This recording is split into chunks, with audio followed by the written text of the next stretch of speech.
Hello everyone, আজকে তোমাদের সাথে শেয়ার করতে চলে এসেছি সরস্বতী পুজো স্পেশাল একটা ছোট্ট মেকআপ লুকের টিউটোরিয়াল। প্রথমেই খুব ভালো করে স্কিনটাকে ক্লিন করে তারপর টোনিং করে নিয়েছি। দেন আমি সেটাফিটের একটা থিক ময়শ্চারাইজারের লেয়ার অ্যাপ্লাই করছি স্কিনে। যেহেতু দিনের বেলা বেরোবো সরস্বতী পূজায়, তাই সানস্ক্রিন কিন্তু মাস্ট।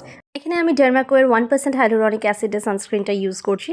তোমরাও তোমাদের স্কিন টাইপ অনুযায়ী এবং নিজেদের পছন্দের প্রোডাক্টস দিয়ে অবশ্যই সিটিএফ রুটিনটা কমপ্লিট করে নিও মেকআপের আগে। ব্রেনে এভরিডে ম্যাটিফাইং প্রাইমারটা এখানে ইউজ করছি। এটা একটা ব্লারিং প্রাইমার যেটা স্কিনের মধ্যে একটা স্মুথ টেক্সচার প্রোভাইড করবে। তার সাথে এটার মধ্যে আছে ভিটামিন সি অ্যান্ড হাইড্রোরনিক অ্যাসিড, যেটা আমার স্কিনের ড্রাইনেসটাকে অনেকটাই মেনটেন করবে। এরপরে ফেসটাকে ইভেন্টন করার জন্য ইউজ করছি মার্সের cancel concealer in the shade 08 espresso elegance. খুবই লাইট ওয়েটেড একটা কনসিলার, শুধুমাত্র আনইভেন যে জায়গাগুলো আছে আমার সেটাতেই অ্যাপ্লাই করেছি, আর একটা ড্যাম্প স্পঞ্জের সাহায্যে খুব ভালো করে সেটাকে ব্লেন্ড করে দিচ্ছি। বেসটাকে একদম লাইট রাখার জন্য আমি এখানে কোনো ফাউন্ডেশন ইউজ করছি না, এখানে ইউজ করছি পিলগ্রিমের বিবি ক্রিম। এটাও SPF 50 দেওয়া, এটা in the shade honey glow. দিনের বেলার মেকআপে খুব একটা হেভি বেস চাই না, তাই জন্য এই বিবি ক্রিমটা ইউজ করেছি। এটা খুব একটা লাইট ওয়েটেড আর খুব সুন্দর একটা ইনস্ট্যান্ট গ্লো প্রোভাইড করে স্কিনে। রিকোডের lip and cheek tint in the shade sunshine এখানে ইউজ করে নিচ্ছি। একটুখানি ফেসটাকে হাইলাইট করার জন্য আমি এখানে ইউজ করছি এলফের কেমো কনসিলার। এটাও খুব অল্প পরিমাণে আমি স্কিনে ড্রপ করে ইউজ করে নিচ্ছি। কনসিলার ফেসে অ্যাপ্লাই করে সেটাকে ঝট করে ব্লেন্ড করতে যাবে না, কিছুক্ষণ ওটাকে ড্রাই হতে দেবে যাতে একটু বেশি করে কভারেজ পাওয়া যায়।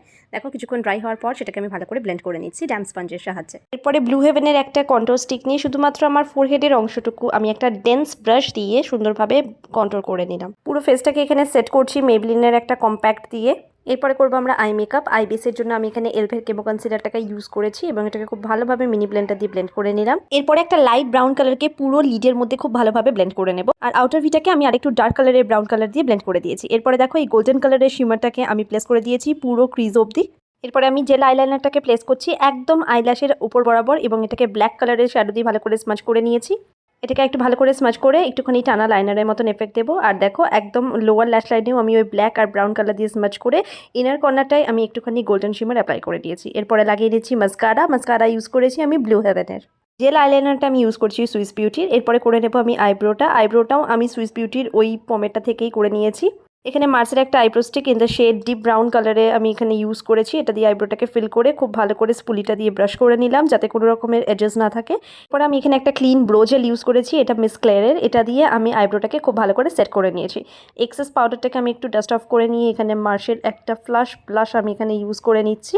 খুব অল্প পরিমাণে ব্লাশটাকে ইউজ করলাম। এরপরে ফুল বেসটাকে সেট করছি আমি রিকোডের গ্রিপ স্প্রেটা দিয়ে। এখন মেকআপটাকে লং লাস্টিং করতে হেল্প করে। আমি স্প্রেটা খুব ভালোভাবে all over the face spray করে নিলাম। এর জন্য ইউজ করছি আমি ল্যাকমি অ্যাবসলিউটের চেরি রেড কালারটা। এটা সেন্টারের লিপে ভালো করে লাগিয়ে নিলাম। এরপরে একটা মাইগ্ল্যামের লিপস্টিক ইউজ করেছি। মার্সের প্যালেট থেকেও আমি লিপস্টিক ইউজ করেছি। এখানে এগুলো লিপস শেড মিশিয়ে আমি একটা নিজের লিপ শেড ক্রিয়েট করে নিয়েছি। So here is the final look. কেমন লাগলো মেকআপটা অবশ্যই কমেন্টে জানিও। এই টিউটোরিয়ালটা যদি তোমাদের জন্য হেল্পফুল হয় তাহলে নিজেদের ফ্রেন্ডসদের সাথে কিন্তু শেয়ার করতে একদম ভুলে যেও না। সমস্ত মেকআপ প্রোডাক্টকে আমি ট্যাগ করে দিলাম, তোমরা কিন্তু ডেফিনেটলি এটাকে চেক করে নিতে পারো। আর এই সরস্বতী পুজোর লুকটা অবশ্যই ট্রাই করো। Thank you.